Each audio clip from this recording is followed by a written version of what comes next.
Sous la loi, comme je disais, le ministère, il n'y avait pas de femmes. Vous comprenez un peu ces choses? Mais le ministère, ce qu'on appelait le ministère sous la loi, c'était être sacrificateur. Accomplir la tâche d'un sacrificateur ou du souverain sacrificateur. Un seul était souverain sacrificateur, mais il y avait plusieurs sacrificateurs. Et c'était eux les ministres. Aucune femme n'était sacrificateur sous la loi. Aucune. Aucune. Jamais. Aucune souverain sacrificateur. Aucune femme ne pouvait venir souverain sacrificateur. Vous voyez?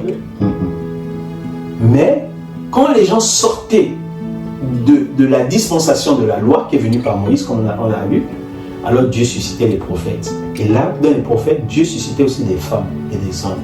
Maintenant, c'est des personnes qui viennent avec une parole de Dieu, avec des arrêts de Dieu, avec des jugements de Dieu. Tu comprends un peu? Pour dire, détournez-vous de mauvaises voies. Revenez au Seigneur. Tu comprends un peu? Revenez au Seigneur.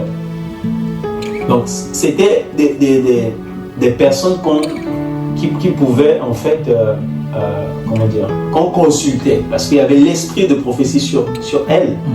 Donc, elle pouvait dire quelle était la volonté de Dieu, tu vois. Et ça, ce qu'on appelle la prophétie, en fait.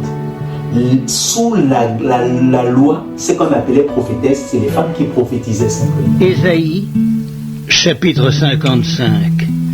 Vous tous qui avez soif, venez aux eaux, même celui qui n'a pas d'argent.